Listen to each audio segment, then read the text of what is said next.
안녕하세요. 사연 읽어주는 남녀입니다. 오늘도 와주셔서 감사드리며 오늘의 사연 시작하겠습니다. 안녕하세요. 저는 시어머니에게 머리채 잡혔다가 더 세게 응징한 40대 여자입니다. 저희 집안 막장 스토리 한번 들어보실래요? 먼저 제 결혼 이야기부터 해야겠지요. 어디 보자. 제가 결혼한 지 벌써 8년이 훌쩍 넘었네요. 결혼 전에 저희 부부는 재테크는커녕 청약이 뭐고 분양이 뭔지도 모르는 문외한들이었어요.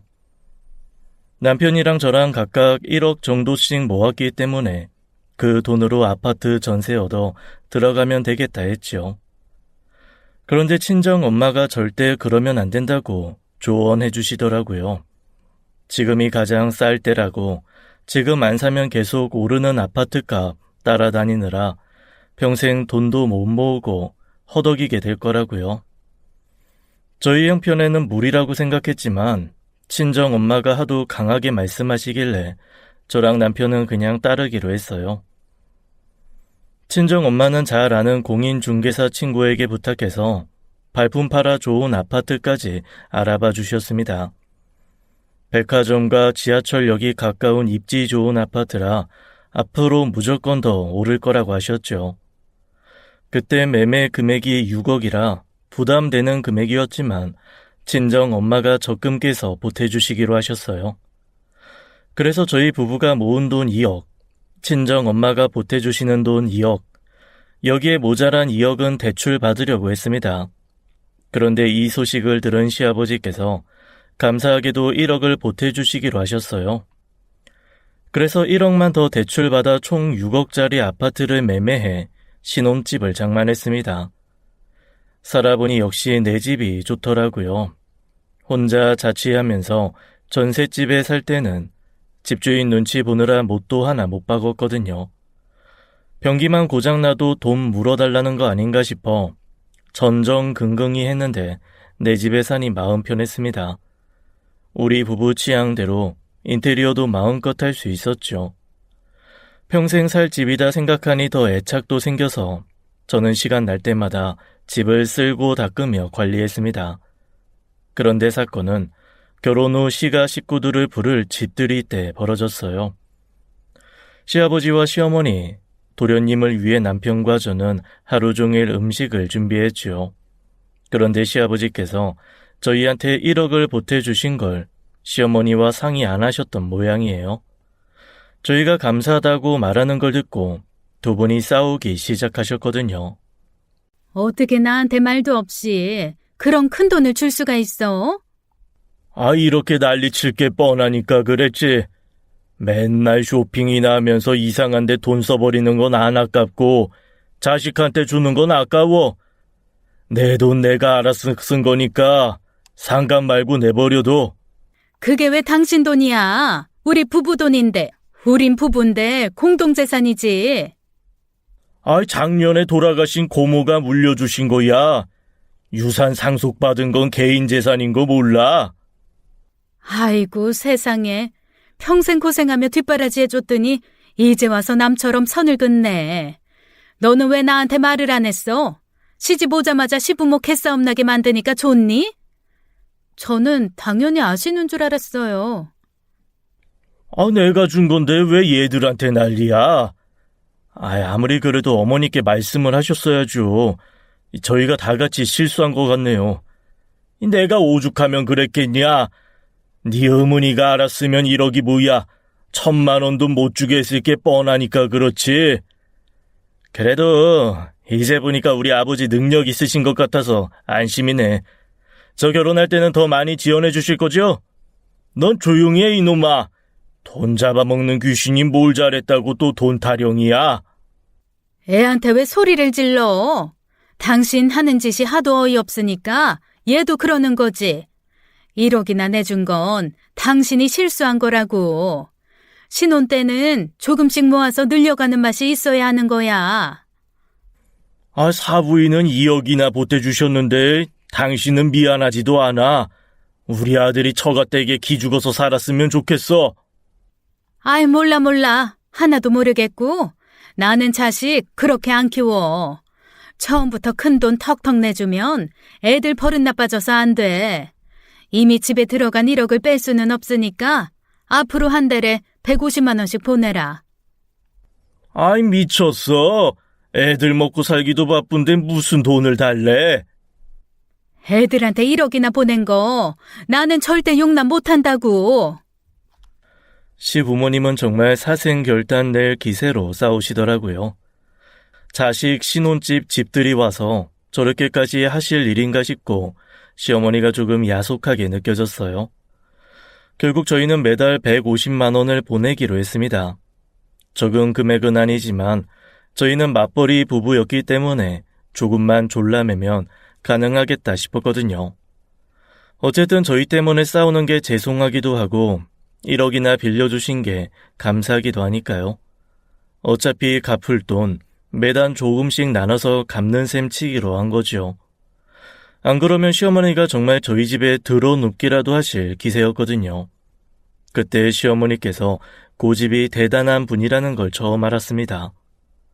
그렇게 8년의 세월이 흘렀어요. 세월이 흐르니까 저희 친정 엄마의 말씀을 따르길 정말 잘했더라고요. 8년 동안 저희 아파트 가격이 2배나 껑충 뛰었거든요. 저희는 앉은 자리에서 6억을 벌게 되니 회사에서 힘들게 일을 해도 집에만 오면 뿌듯하고 행복했답니다. 하루는 남편이 장모님께 식사 대접을 하고 싶다고 하더라고요. 그리고는 혼자 하루 종일 음식을 준비해서 저희 어머니를 불렀습니다. 이게 다 자네가 준비한 거라고? 세상에, 우리 딸한테도 받아본 적 없는 효도를 사위한테 다 받네. 이게 다 딸 잘 둔 덕분이라니까. 이 사람이 엄마 위해서 연차까지 내고 이 음식 다 준비한 거야. 아유, 힘든데 왜 그렇게까지 했어. 나는 그냥 짜장면만 시켜줘도 되는데. 장모님 위해서인데 이 정도는 당연히 해야죠. 저희가 이 집 사서 여유롭게 살게 된 게 다 장모님 덕분이잖아요. 장모님 아니었으면 저희 아직까지 전세만 전전하고 있었을 거예요. 이게 다 자네 부부가 현명해서 그런 거야. 어른 잔소리 귀찮다고 무시하지 않고 잘 들어줬으니 복 받은 거지. 그런데 요즘 장모님 가게가 조금 어렵다고 들었어요. 그래서 저희가 2억을 대출받아서 돌려드리려고요. 어제 은행에 가서 알아봤더니 가능하다고 하더라고요. 이참에 가게 넓혀서 이전하는 거 어떠세요? 아유, 절대 그러지 말게. 나는 그 돈 빌려준 게 아니라 그냥 쓰라고 준 거야. 혼자 고생해서 버신 돈인 걸 아는데 어떻게 그냥 받아요. 2억이 아니라 더 드리고 싶은데 죄송할 따름이에요. 난 그냥 자네랑 우리 딸이 잘 살기만 하면 돼. 어차피 그러려고 돈도 버는 거니까. 엄마라고 딸한테 해준 것도 별로 없는데 결혼할 때 돈 보태준 거 하나가 내 보람이고 기쁨이네. 절대 돌려줄 생각 말게. 하지만 저희 집에는 매달 조금씩 들여서 이미 돈을 다 갚았어요. 장모님께만 안 드리면 불공평하잖아요. 그러니까 제발 받아주세요. 가족끼리 공평하고 불공평한 게 어딨어? 자꾸 그럼 나 가족으로 생각 안 하는 거라고 생각해서 서운할 것 같아. 안 받으면 나도 서운해. 우리 승진도 하고 대출도 다 갚아서 이제 그 정도 능력은 된단 말이야. 가게 옮기기 싫으면 엄마 일 그만두고 편하게 지내. 우리가 한 달에 200씩 드리는 걸로 갚을게. 아유, 절대 그런 말 하지 말어. 난 한 푼도 받을 생각 없어. 그냥 너희가 잘 사는 게 날 위한 거야. 저희 엄마는 펄쩍 뛰면서 한사코 거부하셨고 결국 저희는 돈을 돌려드릴 수 없었습니다. 저는 그런 엄마가 답답하면서도 엄마의 사랑이 느껴져 가슴이 찡했어요. 중학교 때 아버지가 돌아가셔서 그 뒤로 어머니 혼자 일하랴 저 키우랴 눈코 뜰 새 없이 바쁘게 사셨거든요. 새벽 5시에 출근하면서도 저한테 따뜻한 밥 먹이시겠다고 매일 새벽 4시에 일어나 제 아침밥 지어주시던 엄마였는데 그렇게 평생 저를 위해 사셨음에도 해준 게 없다고 돈도 절대 안 받겠다 하시는 걸 보니 눈물이 핑 돌았습니다. 제가 평생을 노력해도 엄마의 사랑은 다 갚을 수 없을 것 같았어요. 남편도 너무 감사하고 죄송하다며 앞으로 우리가 더 잘하자고 해주더라고요. 혹시 나중에 장모님이 편찮아지시면 꼭 우리가 모시자고까지 말해주어 더 고마웠습니다. 저는 참 복이 많고 행복한 사람이라는 생각이 들었어요. 그런데 그 행복을 와장창 깨주는 사람이 있었습니다. 바로 저희 시어머니와 도련님이었죠. 사실 저는 신혼 초까지 한 가지 의심을 한 적이 있습니다. 남편과 도련님이 진짜 친형제가 맞을까 하는 거였죠. 그도 그러게 남편과 도련님은 같은 배에서 나온 형제가 맞나 싶게 극과 극으로 다르거든요. 성실하고 책임감 있고 진중한 남편과 달리 도련님은 게으르고 이기적이고 철딱선이 없는 사람이었죠. 혼자서도 알아서 명문대에 가고 대기업 취업한 남편과 달리 도련님은 자리를 못 잡고 사고만 쳐서 시가의 애물단지였어요. 둘이 이렇게 다른데 시어머니가 유독 도련님만 편애하시니 더 이상하더라고요. 혹시 남편은 시아버지가 밖에서 나와왔나 하는 생각까지 들었어요. 하지만 저희 시어머니 성품에 남의 자식을 걷어 키울 리가 없으니 의심을 금방 접게 됐죠. 시어머니는 그냥 도련님이 남편보다 8살이나 어린 늦둥이 막내에 성격도 자기를 쏙 빼닮아서 예뻐하시는 것 같았어요. 그런데 문제는 바로 그 똑 닮은 성격이었답니다. 둘 다 똑같이 악당이 따로 없었거든요. 남편에게 듣기로 도련님은 학교 다닐 때부터 문제를 많이 일으켜서 온 집안이 그 뒤치다거리 하느라 바빴대요. 다 커버린 지금도 직장에 다니며 정상적인 경제활동을 못할 정도였으니 알만했죠. 학력이 안 좋아서 취업도 잘 못하는 걸 가족과 친척들이 인맥으로 많이 꽂아줬거든요. 그러면 소개해준 사람 체면 생각해서라도 더 잘해야 하는데 도련님은 그런 생각도 아예 못하는 사람이었어요. 근무 시간에 잠을 자거나 게임을 하거나 동료들과 싸워서 상사에게 혼나는 게 일상이었거든요. 거기다 시어머니가 하도 오냐 키우셔서인지 누가 조금만 안 좋은 소리를 해도 못 참는 편이에요. 그래서 대들다가 잘리거나 못 참고 혼자 회사를 뛰쳐나오니 오래 일할 수가 없었죠. 직장을 가장 오래 다닌 기간이 3개월이라면 믿으시겠어요? 20대 초중반 어린아이도 아니고 무려 30대 중반까지 저렇게 살아왔답니다. 그런데 아직도 정신을 못 차렸는지 이런 소리를 자주 했어요. 나는 남의 밑에서 일하는 게 체질이 안 맞아. 나 그냥 사업할 타입이라니까.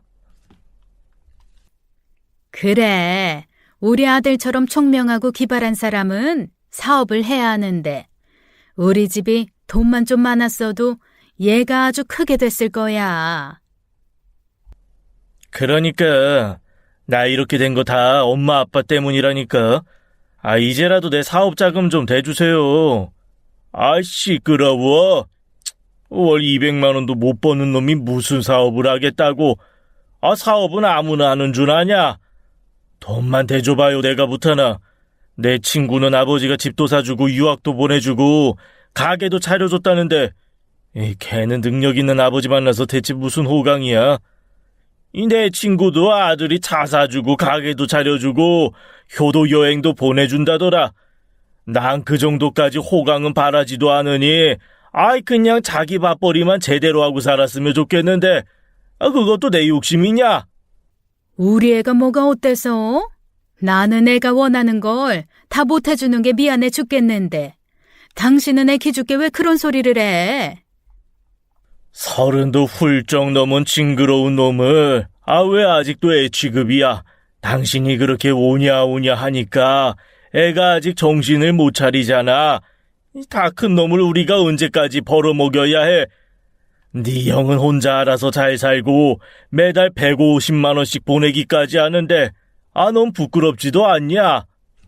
자꾸 비교하고 무시하니까 애가 더 엇나가잖아. 한 번만 기회를 줘보라니까. 얘가 사업으로 대박쳐서 우리 호강시켜줄지 누가 알아? 시부모님은 도련님 일로 싸우시는 게 일상이었습니다. 제가 보기에도 도련님을 오냐오냐 키우는 시어머니가 잘못인 것 같지만 절대 인정하지 않으시더라고요. 시어머니는 자기 막내 아들이 언젠간 크게 성공할 거라는 희망을 절대 잃지 않으셨어요. 그래서 시아버지 몰래 집안 땅을 팔거나 대출을 받아서 도련님의 사업 자금을 대주셨죠. 하지만 철없고 게으른 사람이 사업이라고 잘할 리가 있겠습니까? 도련님은 사업을 2번이나 대차게 말아먹고 결국 빚만 남겼습니다. 뒤늦게 알게 되신 시아버지가 노발대발하셨죠. 저 자식을 죽이네 살리네 한동안 난리가 났었지만 어쩌겠어요. 자식인데. 결국 시어머니가 적금 깨고 본인 친정에까지 돈을 빌려가며 겨우 뒷수습을 해주셨어요. 고생하는 부모님을 보면서 죄책감도 안 느끼는지 도련님은 계속 허송세월만 보내더라고요. 더 이상 사업을 안 시켜줘서 못한다는 핑계가 안 통하게 되자 이젠 대놓고 놀고 먹기 시작했습니다. 집에 있으면 돈을 벌긴커녕 집안일 하나 안 돕고 들어 누워서 게임이나 했죠. 아니면 시어머니한테 받은 돈으로 클럽에 가서 술 먹고 여자들이랑 어울려 노는 게 다였어요. 돈도 못 벌면서 허세는 얼마나 심한지 옷도 유명 브랜드 비싼 옷만 입고 다녔습니다. 밖에서는 돈 많은 척하고 다니는 건지 씀씀이가 해퍼서 용돈도 어마어마하게 쓴다더라고요. 연로하신 부모님 등골만 빼먹고 산다는 소식이 친척들을 통해 종종 전해지더라고요. 들을 때마다 걱정스럽긴 했지만 그래도 남의 일이라고만 생각했지요. 그런데 남의 일이 아니더라고요. 저희가 시어머니께 매달 보내드린 150만 원도 도령님 용돈으로 다 들어간다는 걸 우연하게 알게 되었거든요. 남편이 화가 나서 동생을 혼냈습니다. 너는 양심이라는 게 없어? 어떻게 그 돈까지 다 뺐을 생각을 해? 어머니 아버지에 이어서 앞으로 형이랑 형수 등골까지 빼먹을 계획이냐? 어차피 엄마한테 준 거 아니야. 그럼 엄마 돈인데 엄마가 쓰고 싶은데 쓰는 거지. 나한테 주던 길바닥에 뿌리든 형이 무슨 상관이야? 그걸 지금 말이라고 하는 거야? 너 나이가 몇 살인데 아직도 부모님께 얹혀 살아. 그동안 한심해 보여도 나이 들면 정신 차리겠지 싶어서 내버려뒀는데 언제까지 부모님 고생만 시키면서 살 거야? 아, 형이 무슨 상관이야. 내 친구는 형이 차도 사주고 용돈도 주고 취직도 시켜준다던데 형은 나한테 해준 것도 없으면서 나이 많다고 잔소리만 하면 다야? 야, 네가 이렇게 된 게 내 잘못이라는 거야? 너는 어떻게 그 나이를 먹어서도 남 탓만 하고 사냐? 제발 정신 좀 차려. 너나 정신 차려. 어디 엄마 앞에서 큰 소리를 내? 지금 내가 애를 잘못 키워서 이렇게 됐다고 나 들으라고 그러는 거지? 애가 해도 너무하잖아요. 어머니도 언제까지 감싸고 도실 거예요. 얘 더 이상 어린애 아니라고요. 나한테는 평생 애기야. 너는 8살이나 많은 형이 돼가지고 어린 동생 챙겨줄 생각은 못하고 왜 화만 내니? 고작 150만 원. 그거 동생이 쓰는 게 아깝냐? 네, 아까워요. 어머니 아버지 생활비로 쓰시는 줄 알고 계속 보냈던 거예요. 그런데 그 돈이 이놈 유흥비로 들어가고 있다는데 화가 안 나요? 저는 어머니가 150만 원 얘기하시길래 살림이 넉넉치 않으신가 보다 하고 걱정까지 하고 있었다고요. 그렇게 걱정됐으면 돈이나 더 주든가. 얼마 주지도 않으면서 유세 좀 그만 부려라. 참나, 장모님은 2억 보태주시고도 절대 한 푼도 안 받겠다 하시는데 자꾸 이러시면 제가 이 사람 보기 창피해서 어떻게 고개 들고 살아요? 너 지금 애미가 창피하다는 게야? 나도 너처럼 자기밖에 모르는 이기적인 아들이 있는 거 창피해.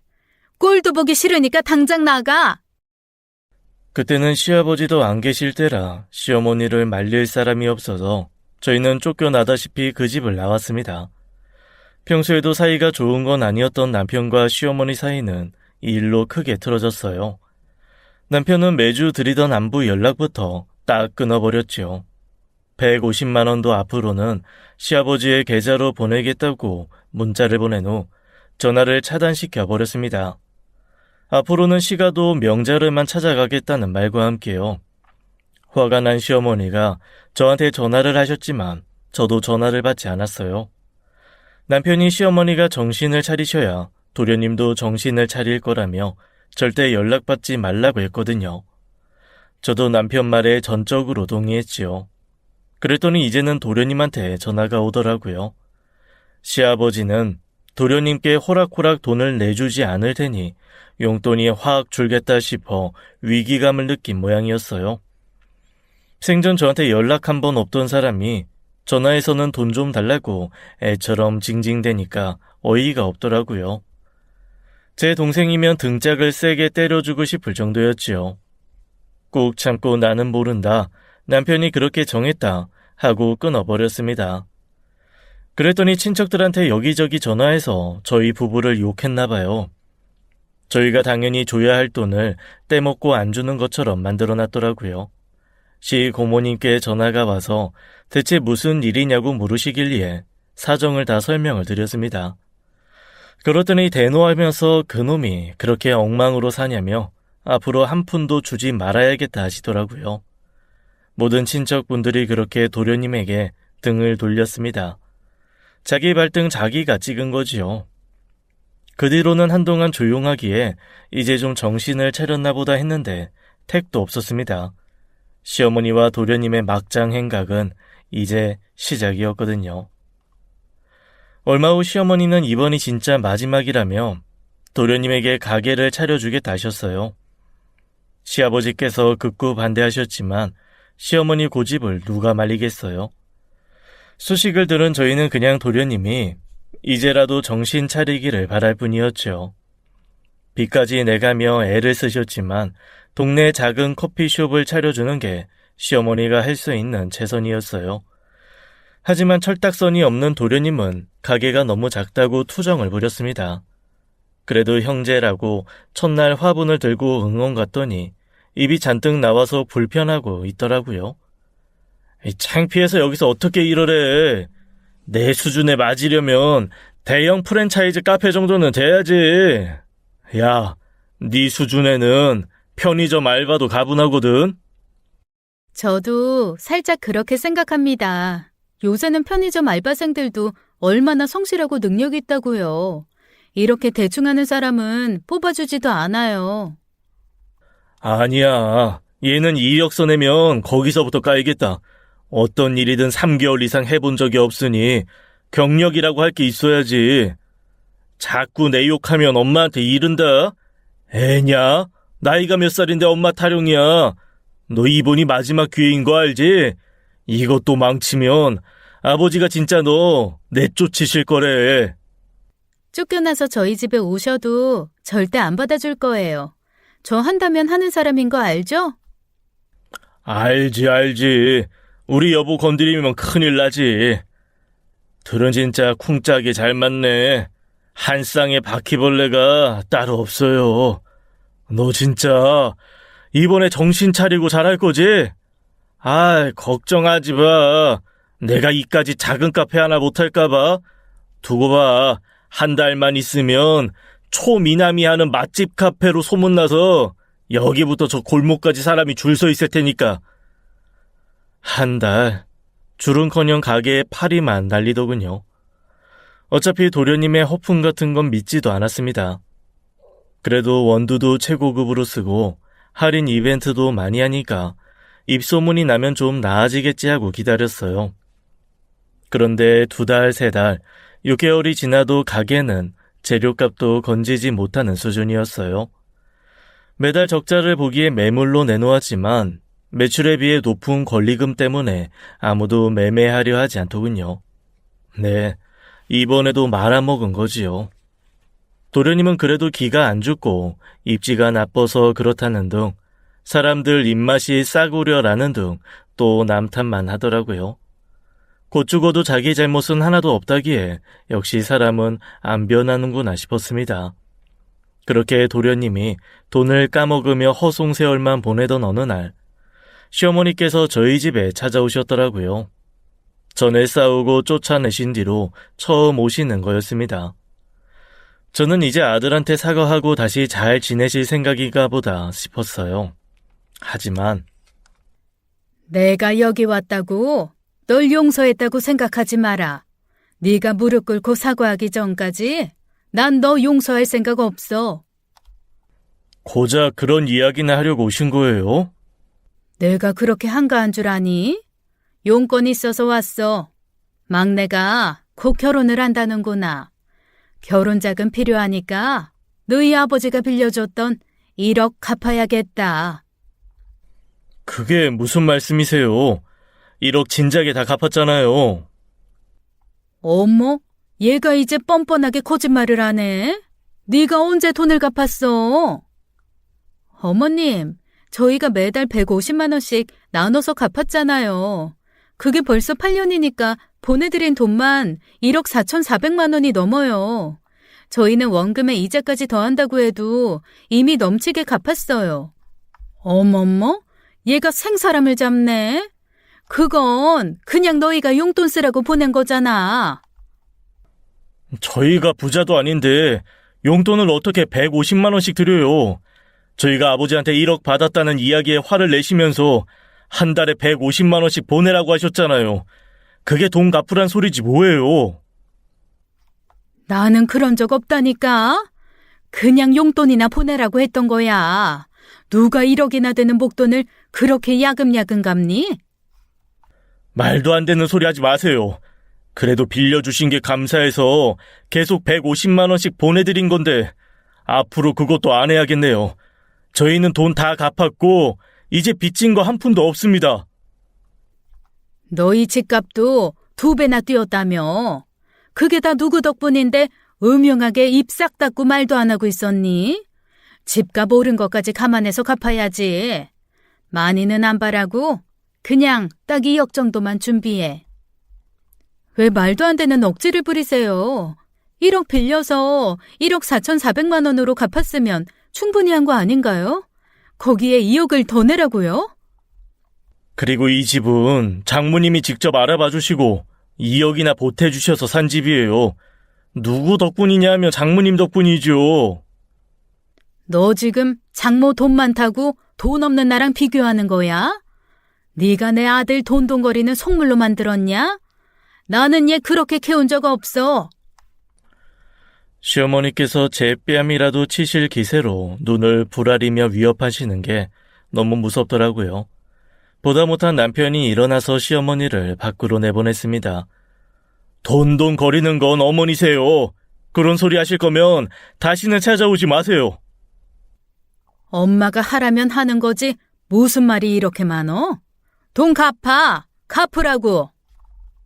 돈 앞에서 부모고 자식이고 없다더니 자식한테 돈 뜯어내겠다고 저렇게 막무가내로 구시는 게 소름 끼치더라고요. 분명히 시어머니도 저희가 보낸 돈이 빌려주신 1억에 대한 상환이라는 걸 아셨거든요. 저희가 입금이 늦어질 때 어머니가 보낸 문자에도 그런 내용이 있었어요. 자꾸 늦으면 남은 돈은 한 번에 갚게 할 거라고 하신 적도 있거든요. 많이 늦은 것도 아니고 평소 아침에 보내던 걸 점심때쯤 보냈다고 그런 소리를 하시길래 황당해서 기억에 남았죠. 그래서 남편의 핸드폰을 뒤져보니 역시나 그 문자가 아직 남아있더라고요. 여보, 이거 봐. 어머니께서도 분명히 우리가 1억 갚는 거라는 걸 알고 계셨어. 나한테도 그런 식으로 말씀하신 적 많아. 어머니도 분명히 알고 계시는데 지금 돈이 필요하니까 억지 부리시는 것 같아. 어떻게 우리한테 이러실 수가 있지? 도련님만 자식이야? 도련님한테는 다 퍼주기만 하면서 왜 맨날 당신만 차별하시는 거야? 어릴 때부터 그러셨어. 나는 이제 익숙해져서 괜찮은데 나 때문에 당신까지 이런 꼴 당하게 해서 미안해. 정말 당신 볼 면목이 없다. 당신이 무슨 잘못을 했다고 사과해. 당신이 괜찮으면 나도 정말 괜찮아. 계속 우기시면 우리 증거 있으니까 이걸로 소송도 불사하겠다고 말씀드리자. 그러면 어머님도 포기하실 거야.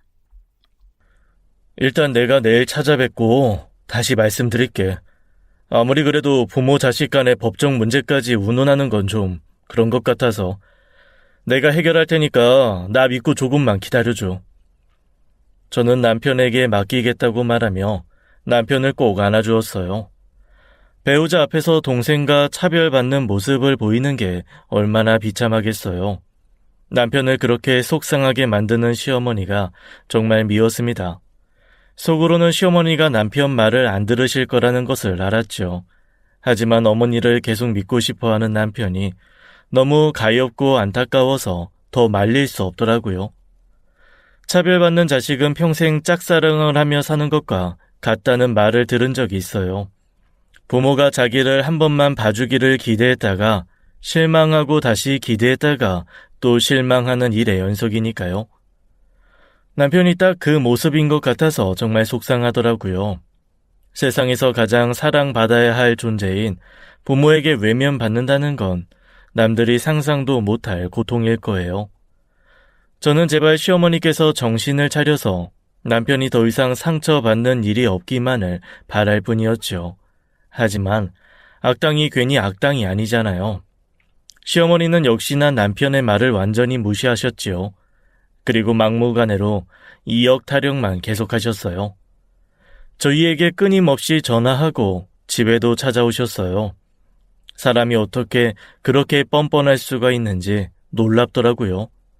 하지만 그런 시어머니도 얼마 후 강력한 적수를 만났습니다. 그날은 공휴일이라 남편도 저도 집에서 쉬고 있었습니다. 저는 그때 야근을 많이 하던 때라 조금 지쳐있고 컨디션도 안 좋았어요. 그래서 남편이 저를 위해 보양식을 해주겠다며 혼자 장을 보러 나갔죠. 혼자 집에서 쉬고 있는데 친정 엄마가 일을 일찍 마치고 찾아오셨죠. 엄마 얼굴이 보약인지 보기만 해도 기운이 나더라고요. 그래서 같이 소파에 앉아서 한참 수다를 떨었습니다. 그런데 1시간 정도 지나자 엄마 눈이 감길락 말락 하는 거예요.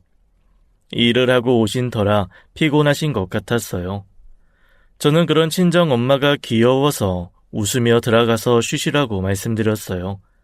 사위가 맛있는 음식 다 만들면 깨워되겠다고 하니 엄마도 웃으며 안방으로 들어가시더라고요. 혼자 소파에 누워 TV를 보고 있는데 초인종 소리가 들렸습니다. 기다리던 택배가 있어서 택배 기사님인 줄 알고 문을 열었는데 그게 실수였어요. 시어머니께서 무서운 얼굴로 저를 노려보고 계셨거든요. 그동안 전화도 안 받고 찾아와도 문을 열어드리지 않고 피했는데 그렇게 딱 맞닥뜨리게 되었죠. 어디서 감히 시어머니 전화를 씹어? 너희 집에서 그렇게 가르쳤냐? 어머니 뵙고 싶지 않아요. 돌아가 주세요. 나는 너 보고 싶어서 온 줄 알아? 돈 내놓으라고, 돈. 2억 당장 내놔. 시어머니는 막으려는 제 팔을 세게 쳐내고는 막무가내로 집안에 밀고 들어오셨어요. 어머니, 제발 그만 좀 하세요. 돈은 이미 다 갚았는데 왜 자꾸 억지를 쓰세요? 저희한테 돈 맡겨두셨어요? 너 말 뻔세가 그게 뭐야? 누가 보면 내가 지금 없는 돈 억지로 돈 뜯어내려 온 줄 알겠다. 내가 알아듣게 설명을 다 했잖아. 내 돈 1억 보태서 산 집이 2배로 올랐으니 2억으로 갚으라는 말이 그렇게 어려워? 세상 사람들 아무나 붙잡고 물어보세요. 그런 말도 안 되는 계산법이 대체 어디 있어요? 그럼 돈 빌렸다가 집값 반토막 나면 5천만 원 돌려드렸어도 되는 거예요? 이게 감히 시어머니 알기를 개똥으로 알아? 돈 내놓으라고. 내 돈 2억.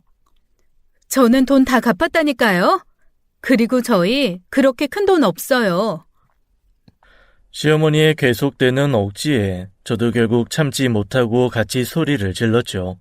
그러다 갑자기 눈에서 별이 번쩍 하더라고요. 태어나서 처음 느껴보는 통증이었습니다.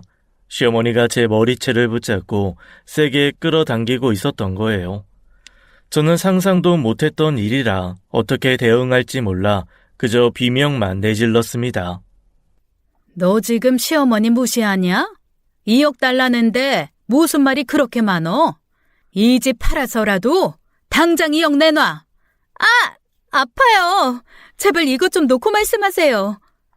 또 말대답이나 찍찍하려고? 2억 안 내놓으면 오늘 너 죽고 나 죽는 거야. 시어머니는 놀라서 혼비백산한 제 머리채를 잡고 빙빙 돌리며 소리치셨어요. 이런 장면은 드라마에서나 봤지 제가 당하게 될 줄은 상상도 못 해봤거든요. 드라마 볼 때마다 당장 같이 머리채를 휘어잡아야지 왜 저렇게 당하고 있나 답답했는데 제가 당해보니 알겠더라고요. 너무 아파서 눈물이 핑 돌 정도라 같이 싸우고 말고 할 정신이 하나도 없었어요. 그리고 사람은 아프면 뇌가 멈추는 동물인 것 같아요. 그때는 정말 아무 생각이 안 났거든요. 제가 할 수 있는 거라고는 저를 잡고 있는 어머님의 손을 치면서 비명을 지르는 것밖에 없었어요.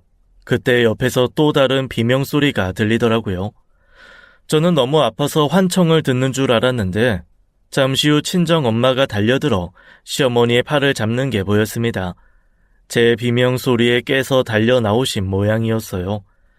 친정 엄마가 이게 무슨 진실이냐고 당장 이 손 놓으라고 소리치시는 게 들렸어요. 시어머니 손을 떼어내려고 애쓰시는 눈치였지만 환갑도 넘은 노인이 대체 무슨 힘인지 절대 놓지 않더라고요. 그 와중에도 보약을 좋은 걸 드시나 그거 우리 엄마도 사드려야겠다 하는 바보 같은 생각을 잠깐 하는데 뭔가 퍽 하고 크고 둔탁한 소리가 났습니다.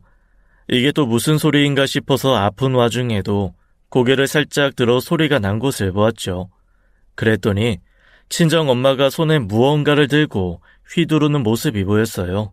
세상에, 늘 허허실실 웃기만 하는 사람 좋은 엄마가 눈이 희번떡 돌아서는 손에 쥔 걸 빙빙 돌리고 있더라고요. 내 딸 놓으라고 했지?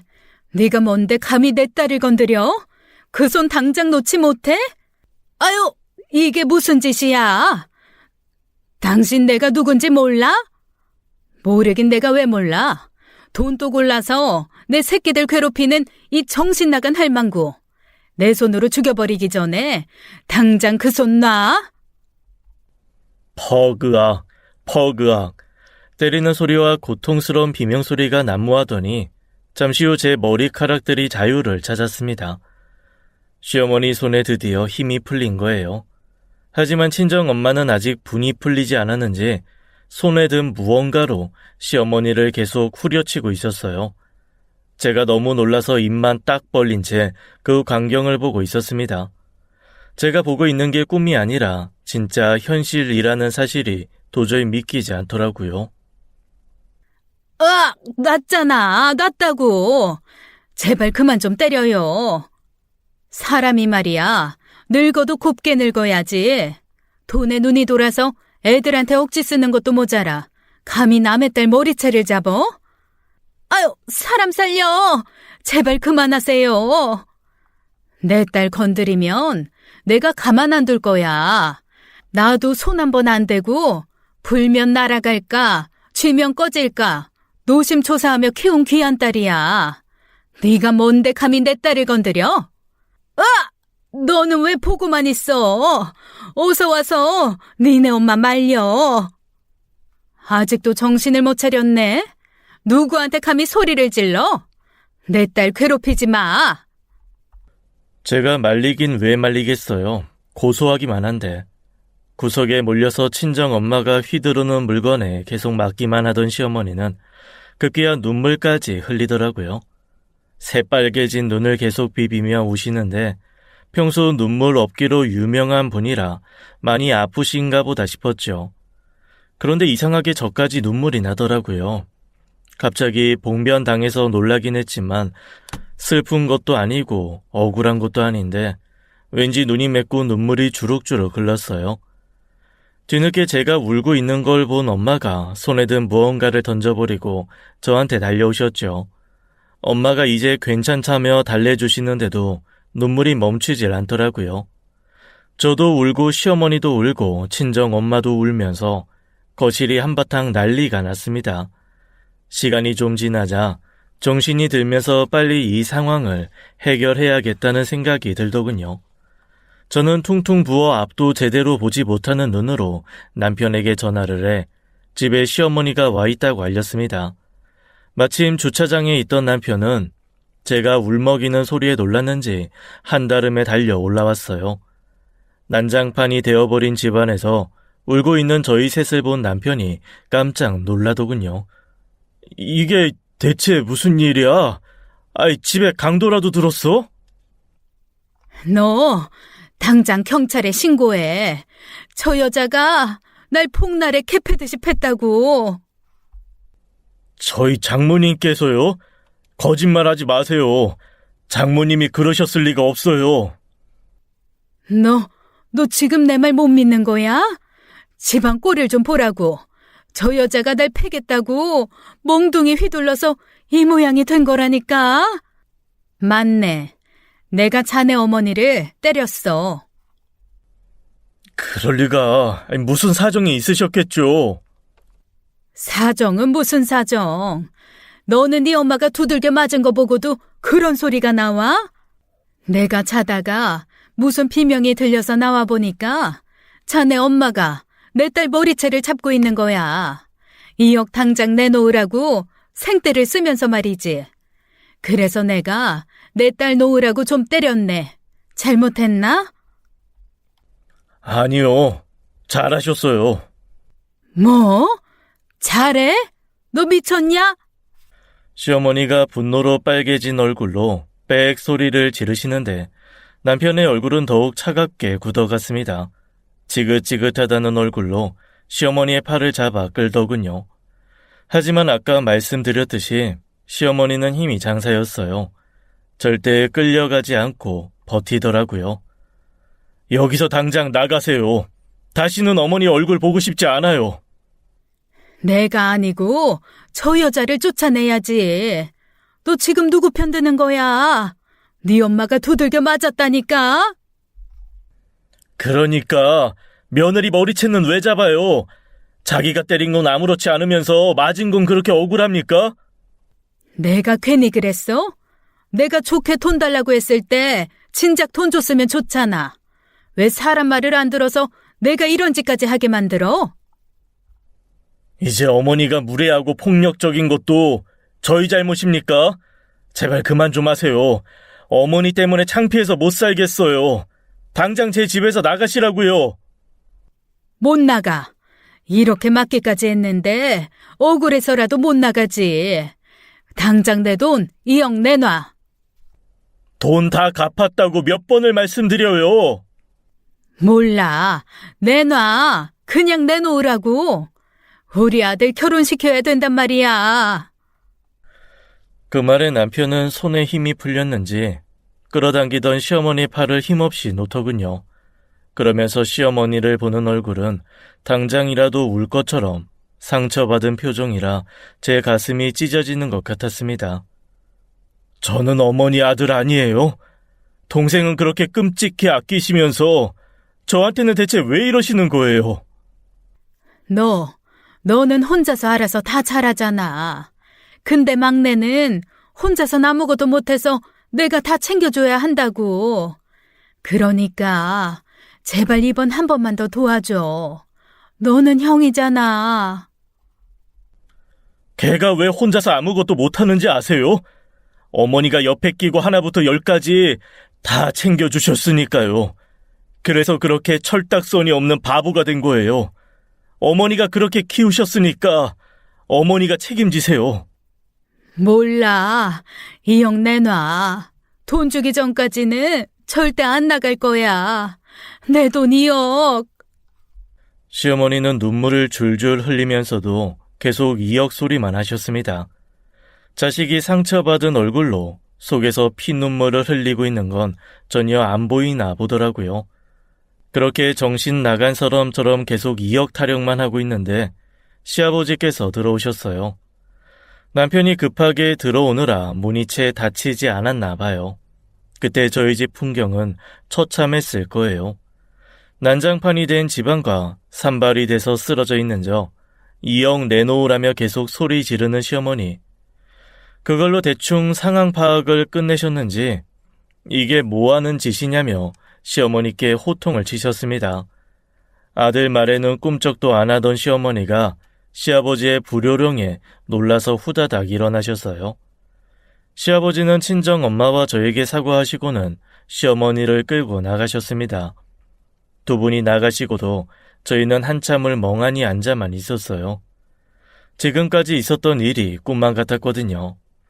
시아버지가 갑자기 어떻게 오신 건가 물어보니 남편이 제 연락을 받고 바로 연락을 했다고 하더라고요. 자기 힘으로는 몸 말릴 걸 알았던 모양이에요. 저는 잘했다고 칭찬하며 일단 집부터 치우자고 말했습니다. 정신을 차리고 바닥에 굴러다니는 걸 주워드니 그건 바로 양파였습니다. 온 집안에 양파가 굴러다니고 양파 껍질이 사방에 흩어져 있더군요. 엄마, 이게 뭐야? 설마 양파로 시어머니 때린 거야? 어머, 그랬나 보네. 일단 네 머리부터 놓게 해야 된다는 생각에 식탁에 있는 걸 아무거나 잡아서 휘둘렀거든. 그게 양파망이었나 보다. 어쩐지 시어머니가 펑펑 우시더라니. 아파서 우시나 보다 했는데 양파 때문이었구나. 어쩐지 나도 들어오자마자 눈이 맵더라. 슬퍼서 눈물 나려는 줄 알았네. 나도 내가 슬프고 억울해서 눈물이 나나 싶었다니까. 근데 그게 다 양파 때문이었어? 남편은 저와 친정 엄마에게 사과했지만 저희는 괜찮다고 남편을 달래주었죠. 고작 양파망 하나에도 꼼짝 못하는 시어머니 때문에 평생 끌려다니며 상처받지 말라고 남편을 다독였어요. 돌려받지 못하는 짝사랑에 마음 아파하지 말고 우리끼리 잘 살자고 말이에요. 친정엄마는 어머니가 안 주신 사랑 자기가 앞으로 몇 배로 더 주겠다고 말씀해 주시더라고요. 엄마가 남편을 꼭 안아주자 남편은 양파 때문에 흘리는 눈물이 아닌 속에만 감춰두던 진짜 눈물을 펑펑 흘렸습니다. 그렇게 우는 남편을 보면서 저는 다짐했어요. 남편이 더 이상 상처받지 않도록 내가 지켜줘야겠다고 말이에요. 이제는 시어머니와 정말 단판을 지어야 할 때가 온 거지요. 다음날 만반의 준비를 마친 저는 남편 몰래 혼자 시가를 찾아갔습니다. 집에 혼자 계시던 시어머니가 저를 보고 화들짝 놀라시더라고요. 혼자 왔다는 말에 더 놀라며 잔뜩 경계하는 얼굴로 저를 보셨죠. 저는 기선을 제압하기 위해 어머니가 들어오라고 하시기도 전에 먼저 문을 열고 들어갔어요. 그리고는 식탁에 먼저 자리 잡고 앉아 시어머니를 기다렸죠. 시어머니 맞는 것도 지켜만 보던 며느리가 여긴 웬일이라니? 아직도 때릴 게 남았어? 몸은 좀 괜찮으세요? 괜찮게 생겼니? 온몸 여기저기 안 쑤시는 데가 없어. 안 그래도 당장 병원 가서 진단서부터 끊으려고 한다. 내가 너랑 너희 엄마 둘 다 가만 안 둘 거야. 근데 어제 뭐에 맞으셨는지는 아세요? 엄청 크고 단단한 거였어. 너는 뭐 하는 앤데 집에 그런 몽둥이를 두고 사니? 그거 양파였어요. 그것도 3kg짜리 작은 양파망이요. 뭐야? 양파? 그럴 리가 없어. 태어나서 그렇게 무서운 건 처음이었다고. 그렇게까지 많이 울어본 적도 없었는데. 양파 때문에 눈이 매워서 눈물이 난 거예요. 근데요, 어머니 아들은 어제 그것보다 더 많이 울었어요. 뭐? 네 어머니는 이제 사위까지 패니? 아니요, 가슴이 아파서 울었어요. 어머니가 자기를 사랑해주지 않는 게 너무너무 속상해서요. 그게 무슨 말도 안 되는 소리야? 내가 내 아들을 왜 안 사랑해? 사랑하는데 어떻게 그러세요? 평생 막내만 챙기느라 첫째는 내팽개쳐 두시더니 이제 막내 결혼자금 주겠다고 첫째한테 폐하까지 부려요? 어머니가 그러실수록 제 남편이 얼마나 비참해질지 생각 못 하셨어요? 형제끼리 서로 돕고 사는 거지. 동생한테 그깟 이역도 못 해줘? 그깟 이역이요? 어머니, 그 사람 결혼할 땐 1억도 아까워하며 매달 돈 보내라고 하셨잖아요.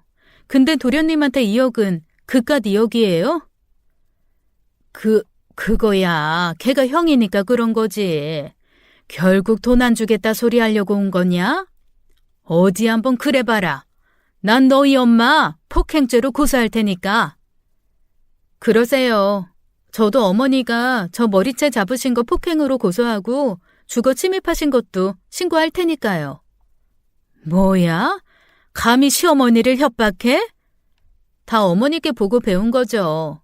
그리고 매달 돈 보낸 게 빌린 1억 상환하는 거라고 주고받은 문자도 있거든요. 계속 억지 쓰시면 그것도 같이 고소할 거예요. 앞으로 저희랑은 법정에서만 만나시겠네요. 가족끼리 고소는 무슨 고소야. 그냥 해본 소리 가지고 말을 왜 그렇게 험하게 하니? 윗물이 맑아야 아랫물이 맑다는 말이 있잖아요. 저는 앞으로도 어머니께서 제게 해주시는 만큼만 할 거예요. 더 이상 참고 살지 않을 테니까 다시는 제 남편한테 함부로 하지 마세요. 그러면 1억만이라도, 아니 5천만 원이라도 제발 어떻게 안 되겠니? 네, 안 됩니다. 앞으로 효도는 편애하며 키운 자식한테 받으세요. 어머님께서 남편한테 진심으로 사과하기 전까지는 이 집에도 안 올 거예요. 이것도 다 뿌린 대로 거두시는 거니까 억울해 마세요. 저는 그 말을 끝으로 시가를 나왔습니다.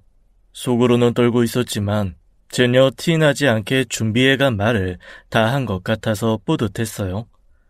그 후로 저희는 정말 시어머니와 인연을 끈다시피 하고 살았답니다. 시동생의 결혼은 결국 파토가 났다고 전해 들었어요. 시동생은 능력도 있고 돈도 많은 척 속여서 전문직 여자와 결혼하려고 했던 거래요. 저희에게 2억, 시아버지께 3억을 뜯어내서 일단 결혼만 하면 그 뒤로는 여자가 먹여 살려줄 거라 생각한 거지요. 그런데 저희가 2억을 주지 않자 결혼에 차질이 생길까봐 그 난리를 쳤던 거예요. 머리채 사건을 알게 된 시아버지는 도련님에게 한 푼도 주지 않겠다고 선언을 하셨죠. 지원을 못 받으니 자기가 가진 돈은 땡전 한 푼 없던 도련님은 결국 파혼을 당했습니다. 거짓말에 속아서 도련님과 결혼해 인생 망칠 뻔한 한 여자의 인생도 저희가 구해준 셈이죠. 이 일로 시어머니는 분노하셨지만 시아버지의 분노가 훨씬 더 컸습니다. 그동안 가정의 평화를 위해 시아버지와 도련님의 철없는 행동을 참아오셨거든요. 그래도 시어머니가 그렇게까지 하실 줄은 몰랐던 거예요. 며느리 머리채에 잡는 미개한 행동에 놀란 시아버지가 시어머니에게 이혼 서류를 내미셨어요. 그리고는 얼굴도 보기 싫다며 집을 나가버리셨죠. 결혼 생활 동안 처음 있는 일이었대요. 아무리 싸워도 각방조차 쓰신 적 없었거든요. 이혼 직전까지 갔던 시아버지는 시어머니의 눈물 어린 반성에 결국 한 번 더 기회를 주겠다 약속하셨죠. 저희 앞에서 제대로 용서를 빌어야 한다는 단서를 붙이셨지만 말이에요. 결국 시어머니는 모든 가족이 보는 앞에서 저희에게 사과를 하셨고 한동안 기가 팍 죽어서 지내셨습니다. 시아버지께서 언제든 다시 꺼낼 수 있다며 이혼 서류를 거실 액자에 걸어두셨거든요. 아직까지 조용하신 걸 보면 이혼 서류가 효과가 있기는 한 것 같아요. 도련님은 시아버지께서 고시원만 얻어주고 쫓아내셨어요. 집에서 편하게 해주는 밥만 먹고 용돈 받아 지내니까 정신을 못 차리는 것 같다면서 말이에요. 시아버지의 불호령에 시어머니도 용돈 한 푼 보내지 못하자 결국 편의점 아르바이트를 시작했더라고요. 이젠 점장이 아무리 혼을 내도 그만두지 못하는 눈치였어요. 자기 힘으로 벌어먹고 살려면 별 수 있나요? 이제야 세상의 무서움을 깨닫고 참는 법을 배우기 시작한 거죠. 저희는 사과를 받긴 했지만 아직 어머니를 완전히 용서하지 못해서 시간은 명절에만 찾아가고 있어요. 시아버지는 종종 찾아뵙고 여행도 모시고 가곤 한답니다. 그리고 저희는 친정엄마와 같이 살게 됐어요. 엄마는 한사코 거절하셨지만 남편이 본인 어머니 몫까지 몇 배로 사랑해주겠다는 약속 지켜달라며 졸랐거든요. 그래서 저희는 집을 더 넓혀 이사 갔고 지금까지 한 번도 싸운 적 없이 화기애애하게 잘 지내고 있답니다. 가끔 엄마가 저보다 남편을 더 예뻐하는 것 같아 질투가 날 때도 있긴 하지만요. 저희 집 이야기 어떠셨어요? 막장으로 시작했지만 훈훈하게 잘 마무리됐죠. 가족 때문에 상처받을 때도 많지만 그래도 가족만큼 행복을 주는 존재는 없는 것 같아요. 제 이야기 들어주신 분들의 가정에도 언제나 사랑과 행복이 함께하시길 기도하며 이야기를 마칠게요. 긴 이야기 들어주셔서 감사합니다. 지금까지 사연 읽어주는 남녀였습니다. 끝까지 함께 해주신 여러분 감사드리며 저희는 다음 사연으로 돌아올게요. 감사합니다.